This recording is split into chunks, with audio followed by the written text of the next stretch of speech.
മലയാളികളുടെ സ്വീകരണ മുറിയിലെ വാർത്താ സാന്നിധ്യം 39 വർഷത്തെ ഔദ്യോഗിക ജീവിതം പൂർത്തിയാക്കി ദൂരദർശന്റെ പടികളിറങ്ങുമ്പോൾ ശ്രീമതി ഹേമലതയോട് ഒരുപാട് ചോദ്യങ്ങൾ ചോദിക്കാനുണ്ട്. നമസ്കാരം. നമസ്കാരം. ആദ്യം തന്നെ ഞാൻ പറയാം, ചേച്ചിയൊക്കെ കാണാൻ ഞങ്ങൾ അനുഭവിച്ച സ്ട്രഗിൾ. ഞങ്ങളുടെ കുട്ടിക്കാലത്ത് TV ഒന്നും അങ്ങനെ അധികമില്ല. ഗ്രാമപ്രദേശമാണ്, വളരെ ചുരുക്കം വീടുകളിലാണ് TV ഉള്ളത്. അവിടെ തന്നെ ഈ TV വയ്ക്കുന്ന സമയം നമ്മളിങ്ങനെ വീടിന് ചുറ്റും നടക്കും. അങ്ങനെ ചേച്ചിക്ക് അന്ന് അത് അറിയാമായിരുന്നു, ചേച്ചിക്കൊക്കെ അറിയാമായിരുന്നു ഈ ഗ്രാമപ്രദേശത്തെ ആളുകളൊക്കെ? ഒരുപാട് പേര് പറഞ്ഞു കേട്ടിട്ടുണ്ട് അങ്ങനെയൊക്കെ. സിനിമയാവുമ്പം സിനിമ കാണാനായിട്ട് കുട്ടികളെല്ലാം ഒന്നിച്ചു കൂടുന്നതും ആളുകളൊക്കെ അങ്ങനത്തെ കഥ കേട്ടിട്ടുണ്ട്. അന്ന് തന്നെ ഈ സിനിമ ശനി ഞായർ ദിവസങ്ങളിലാണ് സിനിമ വൈകുന്നേരം വരുന്നത്. അപ്പോൾ തിയേറ്ററിലൊക്കെ അന്ന് C ക്ലാസ് തിയേറ്ററൊക്കെയാണ്. അന്ന് തിയേറ്ററിലൊക്കെ പോകാനൊക്കെ ഉള്ള സാഹചര്യമൊക്കെ പരിമിതമായിരുന്നുകൊണ്ട് ടെലിവിഷനാണ് ആശ്രയം.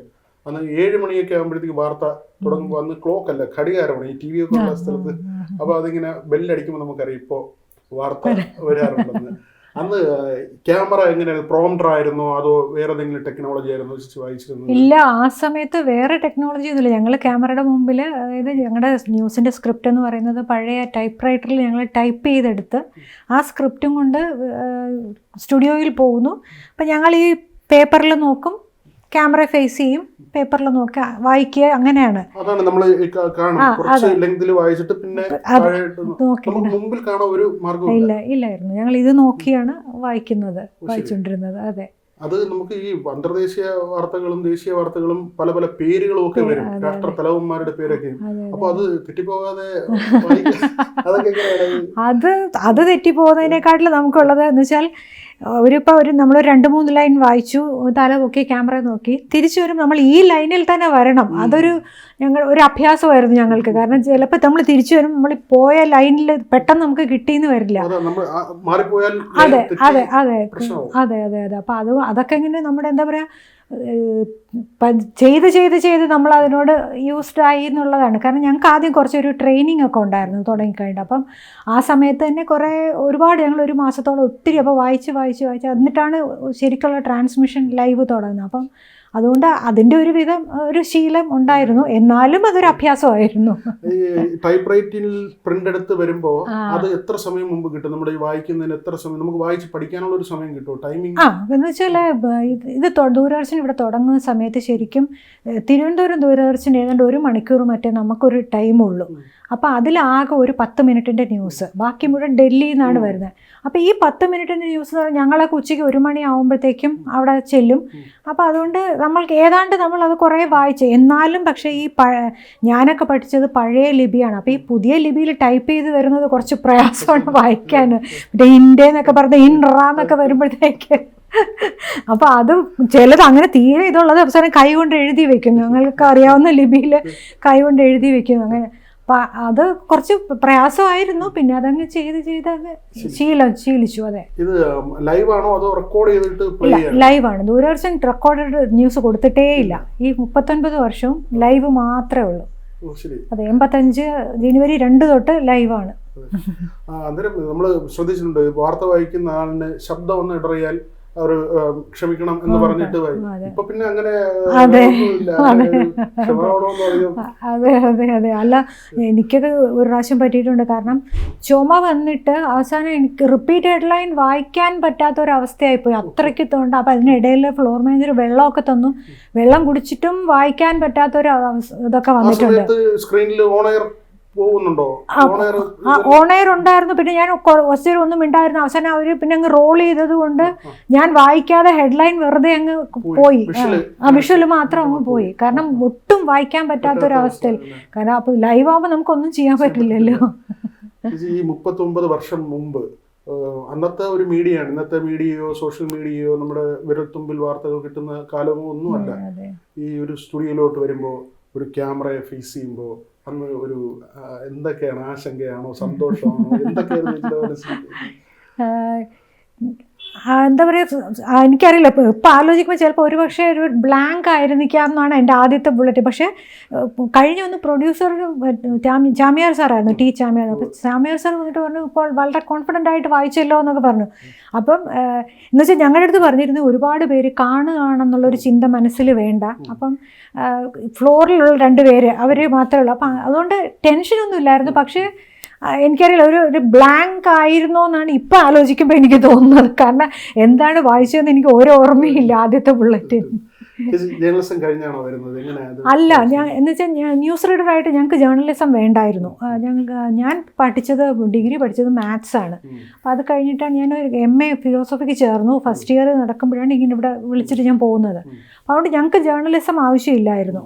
ആകെ ഉണ്ടായിരുന്നത് മലയാളം സെക്കൻഡ് ലാംഗ്വേജ് വേണം എന്നുള്ള ഒരു ഇതായിരുന്നു അതിനകത്തൊരു ക്രൈറ്റീരിയ, ഒരു പ്രധാന സാധനം. അപ്പം അതേ ഉണ്ടായിരുന്നുള്ളൂ. അപ്പോൾ ജേർണലിസം, പിന്നെ ഞാൻ എഡിറ്റിംഗ് സൈഡിലോട്ട് പോകുന്ന എൻ്റെ ഈ ന്യൂസിലുള്ള എൻ്റെ എക്സ്പീരിയൻസ് കൊണ്ട് ഞാൻ ആ സൈഡിലോട്ട് എന്നെ അവർ ആക്കിയതാണ്. എനിക്ക് ആ സെലക്ഷൻ അങ്ങനെ ആക്കിയിട്ട് ഞാൻ, അതെ, ഞാൻ ഒരു 13 തൊട്ട് ഞാൻ ന്യൂസ് എഡിറ്ററും കൂടിയാണ്. അങ്ങനെ അത് ഇതിൻ്റെ ഭാഗമായിട്ടാണ്. അപ്പം ഞാൻ അങ്ങനെ ജേർണലിസം ഒരിക്കൽ ചെയ്തു, ഒരു ഡിസ്റ്റൻറ്റ് എഡ്യൂക്കേഷൻ ചെയ്തു. പക്ഷേ എനിക്കത് പരീക്ഷ എഴുതാൻ പറ്റിയില്ല. അതൊരു ഡിസ്റ്റൻറ്റ് ക്ലാസ്സിന് പോകാൻ പറ്റിയില്ല, അങ്ങനെ എഴുതിയിട്ടില്ല. അപ്പോൾ അതുകൊണ്ട് പിന്നെ ഞാൻ അങ്ങനെ ഒരു വിശ്വസിക്കുന്ന ആളുമല്ല. എൻ്റെ ഒരു വിശ്വാസത്തിൽ ഒരു ജേർണലിസം എന്നൊരു സർട്ടിഫിക്കറ്റ് ഉണ്ടാവണം എന്നുള്ളതല്ല. നമ്മുടെ ഒരു അറിവും നമ്മൾക്ക് എന്ന് വെച്ചാൽ ചെയ്ത് വരുമ്പോൾ നമുക്ക് എങ്ങനെയാണ് ഒരു ന്യൂസ് പോകേണ്ടതെന്നുള്ളതൊക്കെ നമ്മുടെ എക്സ്പീരിയൻസിൽ കൂടെ നമ്മൾ പഠിക്കും. അതിലൊരു ഇൻട്രസ്റ്റ് ഉണ്ടെങ്കിൽ തീർച്ചയായിട്ടും നമ്മൾക്ക് മനസ്സിലാവും. അത് ഞാൻ ഇപ്പോഴത്തെ പല കുട്ടികളുടെ നമ്മൾ എന്താണ് 5 Ws എന്ന് ചോദിച്ചാൽ അറിയാത്ത, കാരണം ചിലർ എഴുതി തരുന്ന ന്യൂസ് കണ്ടാൽ നമുക്കറിയാം ഇതെവിടെ സംഭവിച്ചു, ആര് പങ്കെടുത്തു എന്നൊന്നും ഇല്ലാത്ത അത്. അപ്പോൾ അതൊക്കെ നമ്മുടെ ഒരു അനുഭവ സമ്പത്തിൽ കൂടെ നമുക്ക് ഉണ്ടാക്കിയെടുക്കുന്നത്. അതെ, നിങ്ങൾ ഈ ടെലിവിഷൻ കാണുമ്പോൾ ഇങ്ങനെ വാർത്ത തുടങ്ങുന്നതിന് മുമ്പ്, അപ്പം ഇന്നിപ്പോൾ നമ്മുടെ ക്യാമറാമാൻ വിനോദ്, ഞാനും വിനോദ് വണ്ടിയിൽ നിന്ന് ഇങ്ങോട്ട് വന്നപ്പോഴും സംസാരിച്ചതാണ്, ഇന്ന് വാർത്ത വായിക്കുന്ന ആരായിരിക്കും എന്ന് പറഞ്ഞിട്ട് അന്ന് നമ്മൾ മത്സരം വയ്ക്കും. അത് ഞങ്ങൾ രണ്ട് സ്ഥലത്ത് ജനിച്ചു വളർന്നവരാണ്. പക്ഷേ ഈ സമാനമായ കാര്യങ്ങൾ പല നാട്ടിലും പിള്ളേർ ചെയ്തിരുന്നു എന്നുള്ളതാണ്. അത് ഹേമലത വായിക്കുവോ, രാജശ്രീ മോഹൻ വായിക്കുവോ, R ബാലകൃഷ്ണൻ വായിക്കുവോ, എന്നിട്ട് ആരാണോ വരുന്നത് അപ്പോൾ ഇവര് ഈ പറഞ്ഞ് ശരിയാവുന്ന ആൾക്കാരെ വലിയ ആഹ്ലാദമാണ്. അന്ന് ഈ സഹപ്രവർത്തകർ, നിങ്ങൾ അന്നത്തെ ആ ഒരു മുഖങ്ങളുണ്ടല്ലോ, അമ്മായ എന്നൊക്കെ പറഞ്ഞിട്ട്, എങ്ങനെയായിരുന്നു അതിൻ്റെ ഒരു സൗഹൃദം നിങ്ങളുടെ ഇടയിലെ ഒരു അന്നത്തെ ഒരു മാധ്യമ പ്രവർത്തകർക്കിടയിലെ? ഞങ്ങൾക്ക് എന്ന് വെച്ചാൽ ഒരു കാലം വരെ ശരിക്കും ഞങ്ങളുടെ സൗഹൃദം നല്ലൊരു ഇതെത്തിയെന്ന് വെച്ചാൽ, പണ്ട് ഇലക്ഷനൊക്കെ വരുമ്പം അറിയാമല്ലോ, ബാലറ്റ് പേപ്പർ കൗണ്ടിങ് ആണല്ലോ. അപ്പോൾ ഒരു 3 ദിവസമൊക്കെ എടുക്കും ഒരു റിസൾട്ടൊക്കെ വരാം. അപ്പം ശരിക്കും ഞങ്ങളുടെ ഇത് തുടങ്ങിയിട്ടുള്ള ആദ്യത്തെ ഇലക്ഷൻ എന്ന് പറയുന്നത് 87 അസംബ്ലി ഇലക്ഷനാണ്. അപ്പോൾ അന്ന് അതും ദൂരദർശനിലെന്ന് വെച്ചാൽ ഒരു ഉത്സവം പോലെയാണ് ഞങ്ങൾക്കും. അതെ, കാരണം ഇടയ്ക്കിടയ്ക്ക് ബുള്ളറ്റിൻ പോവുക, ബാക്കി സമയം സിനിമ പോവുക. അപ്പോൾ ഇതിനിടയിലുള്ള സമയത്ത് ഞങ്ങളെല്ലാവരും, അപ്പോഴാണ് ശരിക്കും ഞങ്ങൾ കുടുംബങ്ങൾ തമ്മിലുള്ള ഒരിതും എല്ലാം വന്നത് ആ ഒരു കാലത്താണ്. പിന്നെ എനിക്കൊന്ന് ഒരു ഇത് കഴിഞ്ഞപ്പം പലരും ഈ പ്രൈവറ്റ് ചാനലിലോട്ടൊക്കെ പോയി അപ്പം ഞങ്ങളുടെ ഒരു കണക്ഷൻ ഇപ്പോൾ ശരിക്കും പറഞ്ഞാൽ അങ്ങ് വിട്ടുപോയി എല്ലാവരും. ആ സമയത്ത് ഈ വാർത്ത അവതരിപ്പിക്കുമ്പോൾ നമ്മുടെ ഇപ്പോഴത്തെ ഒരു അഗ്രസീവ്നെസ്, അതായത് ഞാൻ പറയുന്നത് ഇതിലൂടെ പറഞ്ഞു കഴിഞ്ഞാൽ വിവാദ വാർത്തകൾ, ആംഗിളുകൾ, നമ്മൾ ന്യൂസും വ്യൂസും കൂടെ ചേർത്തിട്ടാണ് പലപ്പോഴും അവതരിപ്പിക്കുന്നത്. പക്ഷെ ദൂരദർശൻ വാർത്തകൾ എന്ന് പറയുമ്പോൾ അങ്ങനെ ഒരു നമുക്ക് വളരെ സമാധാനമായിട്ടിരുന്ന് കാണാം, ആർക്കും പരാതിയില്ലാത്ത തരത്തിലുള്ള വാർത്തകൾ. അതൊരു സർക്കാർ സംവിധാനമായതുകൊണ്ടാണോ അങ്ങനെ വിവാദങ്ങളൊന്നും പരമാവധി? അതെ അതെ അതെ അതെ അതൊരു സർക്കാർ സ്ഥാപനമായതുകൊണ്ട് തന്നെയാണ്. നമുക്ക് അതിൻ്റെതായ പരിമിതികളുണ്ട്. പക്ഷെ ആ പരിമിതികൾ ചില സമയത്ത് തോന്നും അത് നല്ലതാണെന്നും തോന്നുന്നു കേട്ടോ. അപ്പം നമുക്ക് അങ്ങനെ ഒരു ഒരു ഇതിലും നമ്മൾ ഒരു കോൺട്രവേഴ്സ്യൽ സാധനം ഇപ്പോൾ ഒരാളുടെ ബൈറ്റ് നമ്മൾ കൊടുക്കുകയാണെങ്കിൽ പോലും നമ്മളത് കേട്ടാൽ കോൺട്രവേഴ്സി ഇല്ലാതെ അത്രയ്ക്ക് നമ്മൾ ശ്രദ്ധിച്ചേ നമുക്ക് ഓരോ കാര്യം ചെയ്യാൻ പറ്റുള്ളൂ. അപ്പോൾ അങ്ങനെ അത് ആ ഒരു എന്താ പറയുക, ആ ഒരു ഇൻസ്റ്റിറ്റ്യൂഷൻ്റെ ഒരു പ്രത്യേകതയാണത്. പല യുദ്ധങ്ങൾ അല്ലെങ്കിൽ വലിയ വലിയ വാർത്തകൾ, ഇതൊക്കെ അന്ന് നമുക്ക് സ്വകാര്യ ചാനലുകളില്ല, ഒരു പക്ഷേ റേഡിയോയിലൂടെ കേൾക്കാം. പിന്നെ ആകെ ആശ്രയം ദൂരദർശൻ മാത്രമാണ്. അപ്പോൾ ചേച്ചി എപ്പോഴും റിപ്പോർട്ടിങ്ങിനായിട്ട് പോയിട്ടുണ്ടോ? ഏതെങ്കിലും സ്പോട്ടിൽ പോയി സംഭവങ്ങൾ റിപ്പോർട്ട് ചെയ്തിട്ടുണ്ടോ? അല്ലെങ്കിൽ ചേച്ചിയുടെ മനസ്സിൽ തങ്ങി നിൽക്കുന്ന സംഭവങ്ങൾ വായിച്ചതിൽ ഏറ്റവും പ്രധാനപ്പെട്ട, ലോകത്തെ പിടിച്ചു കുലുക്കിയ സംഭവങ്ങളൊക്കെയും വായിച്ചത്, അങ്ങനെയുള്ള ഓർമ്മയിലുണ്ടോ? അങ്ങനെ എനിക്ക് എന്തായാലും ഒരുപാട് വാർത്തകൾ വായിച്ചിട്ടുണ്ടാവാം. പെട്ടെന്ന് ചോദിക്കുമ്പോൾ എനിക്ക് അങ്ങനെയൊന്നുമില്ല. ഞാനിപ്പോൾ പലതവണ പറഞ്ഞിട്ടില്ല. പക്ഷേ ആ പഴയ അതൊക്കെ തന്നെയാണ് ഇപ്പോഴും എൻ്റെ മനസ്സിൽ. ഇപ്പം ഞാൻ പറയും, ഇപ്പം നെൽസൺ മണ്ടേല ജയിൽ മോചിതനായ പോലത്തെ വാർത്തകളൊക്കെ, അതൊക്കെ എന്താ പറയുക, അതൊന്നും ഒരിക്കലും മനസ്സിൽ നിന്നും ആയില്ല. കാരണം അതൊരു ചരിത്രമാണ്, ചരിത്ര സംഭവമാണ്. അതെ, യുദ്ധക്കെടുതികളാകാം, ഇപ്പം ഗൾഫ് യുദ്ധമാകാം, അല്ലെ USSRന്റെ പതനമാകാം, ഇതൊക്കെ ഞങ്ങളുടെ ഈ കാലത്തുള്ളതാണല്ലോ. പെരുമൺ ദുരന്തമാകാം, അതൊക്കെ പെരുമൺ ദുരന്തം, അങ്ങനെ പലതും, പല കാര്യങ്ങളും. ഇപ്പോൾ രാജീവ് ഗാന്ധി കൊല്ലപ്പെട്ടത് ഇതാണ്, അങ്ങനെ. അപ്പോൾ അത് രാജീവ് ഗാന്ധി കൊല്ലപ്പെട്ടത് എനിക്ക് വായിക്കാൻ പറ്റിയില്ല, പക്ഷെ അത് കണ്ണൻ വായിച്ചു. കണ്ണനായിരുന്നു അന്ന് അത് ന്യൂസ് സ്പെഷ്യലായിട്ട് അതിനു വേണ്ടി ചെയ്തത് അതായിരുന്നു. അപ്പം അങ്ങനെ ഒരുപാട് സംഭവങ്ങളുണ്ട് നമ്മുടെ ജീവിതത്തിലൂടെ കടന്നുപോയ ഒരുപാട്. അതെ, ഒരുപാട്. ഇപ്പോൾ ഞങ്ങളൊക്കെ വരുമ്പോൾ, ഞാൻ ഈ ടെലിവിഷൻ രംഗത്ത് വരുമ്പോൾ അത് PD-170 എന്ന് പറയുന്ന ക്യാമറയ്ക്കാണ് ഞാൻ ഫേസ് ചെയ്യുന്നത്. അപ്പോൾ ചേച്ചിയൊക്കെ ഇങ്ങനെ ടെക്നിക്കലി ശ്രദ്ധിക്കുമായിരുന്നു, ക്യാമറ ഏതാണ്, എക്യുപ്മെന്റ്സുകൾ ഏതാണ്, അതൊക്കെ? ഈ ക്യാമറയുടെ ഒന്നും എനിക്ക് അത്ര വലിയ ഇതൊന്നും ഇല്ലായിരുന്നു. പിന്നെ ഞങ്ങൾ കുറച്ച് എഡിറ്റിംഗ് ഒക്കെ, കാരണം ഞങ്ങളടുത്ത് വന്ന് പറയുമായിരുന്നു, ഇപ്പം പണ്ടത്തെ VHS കാസറ്റിൽ അപ്പം പഴയ എഡിറ്റിംഗ് എന്ന് പറഞ്ഞ് ഇങ്ങനെ കറക്കി. അതെ, അത് എത്ര നേരത്തെയാണ് ഒരു വിഷ്വൽ എഡിറ്റ് ചെയ്യാറ്. അതെ അതെ, അത് ക്യാമറ കൊണ്ടുവന്നു. ഇപ്പം കാരണം SSLC ആദ്യത്തെ എന്ന് പറയുന്നത് 85 മെയ്യില്. അപ്പം പണ്ട് ഫസ്റ്റ് റാങ്ക് ഭയങ്കര ആഘോഷമായിരുന്നല്ലോ. അതെ, അപ്പം ആ ഫസ്റ്റ് റാങ്ക് ഇല്ലാത്ത കാലം. അതെ, അപ്പോൾ ഫസ്റ്റ് റാങ്ക് അവർ ഭയങ്കര സെലിബ്രിറ്റീസ്. അപ്പോൾ ഈ ആദ്യത്തെ 85 മെയ്യിൽ ആ കുട്ടിയെ ഇൻ്റർവ്യൂ ചെയ്യാൻ പോയത് ഞാനാണ്. ആ കുട്ടിയുടെ വീട്ടിൽ പോയിട്ട് ഇൻ്റർവ്യൂ ചെയ്യാൻ പോയത് ഞാനായിരുന്നു. അപ്പോൾ അന്ന് ഇതുപോലെ ഞങ്ങൾ ക്യാമറയും ഇതും എല്ലാം തൂക്കി, കേബിളും എല്ലാം പൊക്കിയെടുത്തിട്ട് അതിൻ്റെ ബാറ്ററി, അപ്പോൾ അതൊക്കെ ഒരു കാലം. അങ്ങനെ ഈ സിനിമാ താരങ്ങൾക്കൊപ്പം തന്നെ അത്രയും വളരെ പ്രശസ്തരും ആളുകൾക്ക് ഭയങ്കര ഇഷ്ടമൊക്കെ തോന്നുന്ന, കാരണം വേറെ ടെലിവിഷൻ അവതാരകരേ ഇല്ല. അപ്പൊ ഈ പൊതുനിരത്തിൽ ഇറങ്ങുമ്പോൾ, പൊതുസ്ഥലങ്ങളിൽ ചെല്ലുമ്പോൾ, നമ്മളൊരു കല്യാണത്തിനോ അങ്ങനെയുള്ള ഫംഗ്ഷനൊക്കെ ചെല്ലുമ്പോൾ എങ്ങനെയായിരുന്നു അന്ന് ആളുകളുടെ ഒരു സമീപനം? അല്ല, അത് ശരിയാണെന്ന് വെച്ചാൽ അങ്ങനെ പിന്നൊരു ദൃശ്യമാധ്യമത്തിൽ കൂടെ കണ്ടതിൻ്റെ ഒരു സെലിബ്രിറ്റി സ്റ്റാറ്റസ് ഞങ്ങൾക്ക് എല്ലാവർക്കും ഉണ്ടായിരുന്നു. പലരും എന്താ പറയുക, ഓട്ടോഗ്രാഫ് മേടിക്കുന്നവരുണ്ടായിരുന്നു, വന്ന് വളരെ സ്നേഹത്തോടെ കുട്ടികളൊക്കെ വന്ന് തൊട്ട് നോക്കുന്ന, അങ്ങനത്തെ എന്ന് വെച്ചാൽ അതുപോലെ ഒരുപാട്. പിന്നെ ഈ കല്യാണങ്ങൾക്കൊക്കെ പോകുന്ന അത്, പക്ഷേ എനിക്ക് ഇപ്പം ചില ബന്ധുക്കളുടെ ഇതിനൊക്കെ പോയി കഴിഞ്ഞാൽ അത് ഒരു എംബാരസിങ് സിറ്റുവേഷനായിട്ടേ എനിക്ക് തോന്നിയിട്ടുള്ളൂ. കാരണം എല്ലാവരും അത് ഇപ്പോൾ ഈ വളരെ റീസെൻ്റ്ലി തന്നെ ഞങ്ങളുടെ അവിടെ ഉള്ള ഒരാളുടെ തന്നെ ഒരു കുട്ടിയുടെ മകളുടെ കല്യാണത്തിന് പോയി. കൊല്ലത്താണ്, കുറച്ചൊരു ഉൾപ്രദേശമായിട്ടുള്ളത്. അപ്പം എന്നിട്ട് തിരിച്ച് വന്നിട്ട് അദ്ദേഹം പറയുമായിരുന്നു ആ വീഡിയോയിൽ മുഴുവനും ഞാനാണെന്ന്. അപ്പം അതൊരു വല്ലാത്തൊരു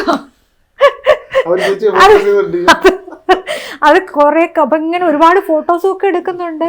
അപ്പം ഇങ്ങനെ തമാശ, അപ്പം അത് നമുക്കൊരു എംബാരസിങ് സിറ്റുവേഷനാണ്. കാരണം അവിടെ കല്യാണ പെണ്ണും ചെറുക്കനും ഇല്ലേ അവിടുത്തെ സ്റ്റാർസ്. അപ്പം അങ്ങനെ അത് ഇപ്പം അത് വളരെ റീസെൻ്റ്ലിയാണ്. അപ്പം അങ്ങനെ ഇപ്പോഴും ഓർത്തിരിക്കുന്നവ അങ്ങനെയുള്ളപ്പം അങ്ങനത്തെ ചില സംഭവങ്ങളും ഉണ്ട്. അത് നമുക്ക് ഈ തിരനോട്ടം എന്ന് പറയുന്ന, അതായത് നമ്മൾ ദൂരദർശൻ കൊടുക്കുന്ന ഔട്ടിന് പ്രേക്ഷകരുടെ ഭാഗത്ത് നിന്ന് വരുന്ന പ്രതികരണങ്ങളാണ്. അതും നമ്മൾ ഇങ്ങനെ കാത്തിരിക്കും. ഓരോ പരിപാടി നമുക്ക് ഇഷ്ടമുള്ളതിനെ കുറിച്ച് ആളുകൾ എന്താണ് പറയുന്നത്, അല്ലെങ്കിൽ നമ്മുടെ നാട്ടിൽ നിന്ന് ആരെങ്കിലും കത്തെഴുതിയിട്ടുണ്ടോ എന്നൊക്കെ. ഇപ്പോഴാണെങ്കിൽ നമുക്ക് യൂട്യൂബിന്റെ താഴെ എഴുതിയിടാം, അല്ലെങ്കിൽ ഒരു ചാനലിന് എങ്ങനെ വേണമെങ്കിലും നമുക്ക് അറിയിക്കാം. അന്ന് ഈ ആളുകളുടെ പ്രതികരണങ്ങൾ, അത് വലിയ തോതിൽ കത്തുകൾ വരുമായിരുന്നു. ഒരുപാട് വരുമായിരുന്നു. അത് ഞങ്ങൾക്ക് ദൂരദർശന്റെ പേരിലാണെങ്കിലും പലരുടെയും പേഴ്സണൽ പേരിൽ തന്നെ ഒരുപാട് ഫാൻ കത്തുകളും എന്താ പറയുക കല്യാണ അഭ്യർത്ഥനകളും ഒക്കെ വരുന്നുണ്ട്. ഇഷ്ടംപോലെ. ഞാൻ എൻ്റെ മോളായി കഴിഞ്ഞിട്ട് പോലും വന്നിട്ടുണ്ട് എനിക്ക്. ഈ സമ്മാനങ്ങളൊക്കെ അയച്ചിരുന്ന ആൾക്കാരുണ്ടോ? സമ്മാന പൊതികളോ അങ്ങനെ? ഇങ്ങനെയുള്ള കത്തുകൾ ഇഷ്ടംപോലെ വരും. പക്ഷെ നമ്മുടെ പേഴ്സണൽ അഡ്രസ്സ് അറിയാത്തതുകൊണ്ട് എല്ലാം ദൂരദർശൻ കേന്ദ്രം എന്ന് പറഞ്ഞാൽ അങ്ങോട്ടാണ് വരുന്നത്. അപ്പൊ അവിടെ ഉള്ളവർ നമുക്ക് നമ്മുടെ പേരിൽ വരുന്നത് എടുത്തു തരുന്നത്.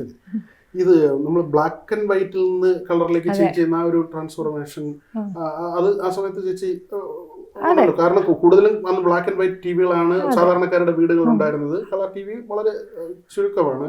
പിന്നീട് നിങ്ങൾ ഡ്രസ് കോഡിലൊക്കെ എന്തെങ്കിലും മാറ്റം വരുത്തിയോ? നിങ്ങൾ ഈ കളർ ടി വികൾ വ്യാപകമായതോടുകൂടി ഡ്രസ്സിങ്ങിൽ കുറച്ചുകൂടെ ഒരു ശ്രദ്ധ? എന്നുവെച്ചാൽ അങ്ങനെയല്ല, ഡ്രസ്സിങ്ങിൽ ഞങ്ങൾ കുറച്ചും കൂടെ ഫ്ലെക്സിബിളായി. കാരണം ഞങ്ങൾ 85 തുടങ്ങുമ്പോൾ 87 വരെ ഇവിടെ ബ്ലാക്ക് ആൻഡ് വൈറ്റ് ട്രാൻസ്മിഷൻ തന്നെ ബ്ലാക്ക് ആൻഡ് വൈറ്റ് ആണ്. അപ്പം ആ സമയത്ത് ഞങ്ങളുടെ അടുത്ത് പറയും ഒരു ബ്ലാക്ക് ആൻഡ് വൈറ്റിൽ കാണുന്നതിന് അപ്പം വൈറ്റ് പാടില്ല, ലൈറ്റ് കളർ പാടില്ല, അപ്പോൾ ഭയങ്കരമായിട്ട് സാച്ചുറേറ്റ് ചെയ്യും എന്നുള്ളത് കൊണ്ട് അപ്പോൾ കൂടുതലും ഈ പച്ച, ചുമപ്പ്, കറുപ്പ് ഈ ഒരു ഇതിനകത്ത് ആണ് ഞങ്ങളുടെ. അപ്പം കളറായപ്പം കുറച്ച് ഒരു ഫ്ലെക്സിബിലിറ്റി വന്നു.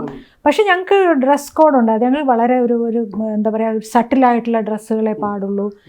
എല്ലാം ഇപ്പോൾ ആഭരണങ്ങളാണെങ്കിലും വലിയ ആഭരണങ്ങളൊന്നും, തൂങ്ങുന്ന കമ്മൽ, ആടുന്ന കമ്മലൊന്നും ഇടരുത്.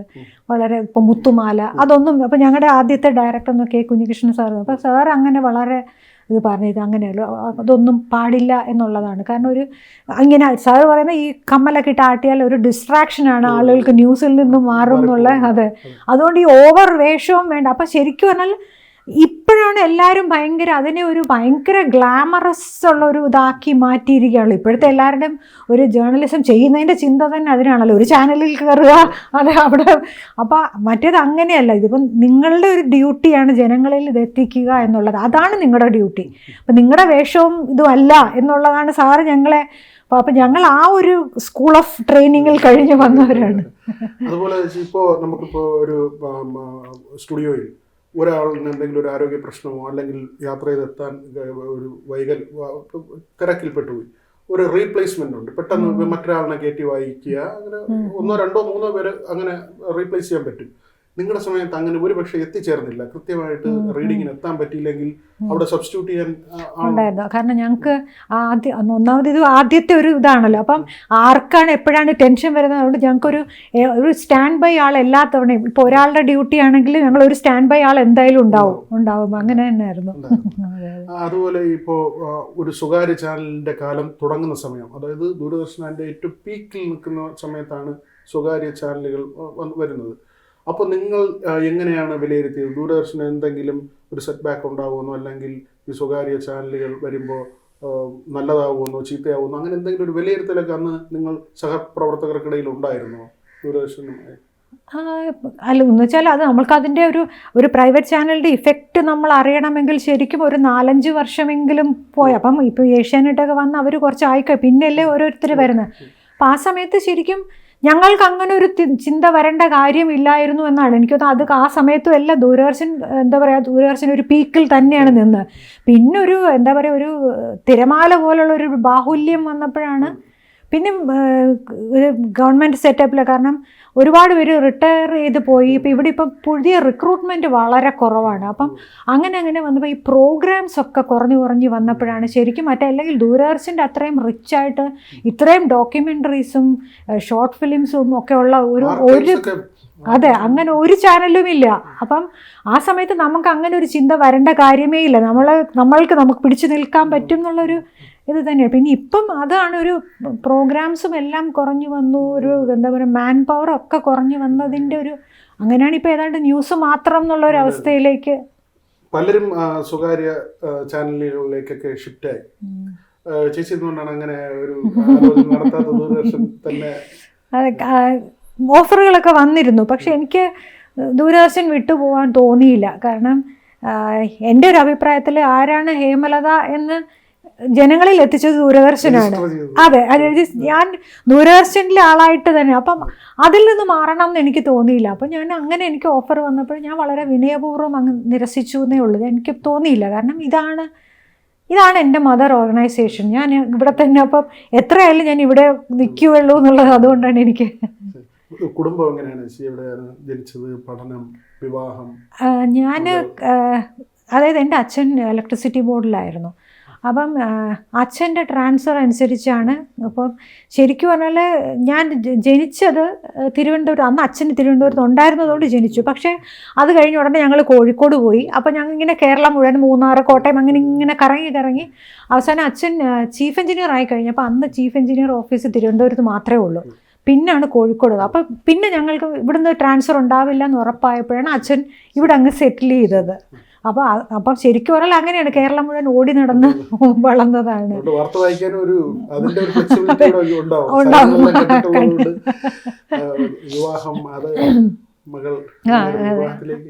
കല്യാണം കഴിച്ചത് ആദ്യത്തെ ന്യൂസ് റീഡർ ആയിട്ടുള്ള GR കണ്ണൻ തന്നെയാണ് കല്യാണം കഴിച്ചത്.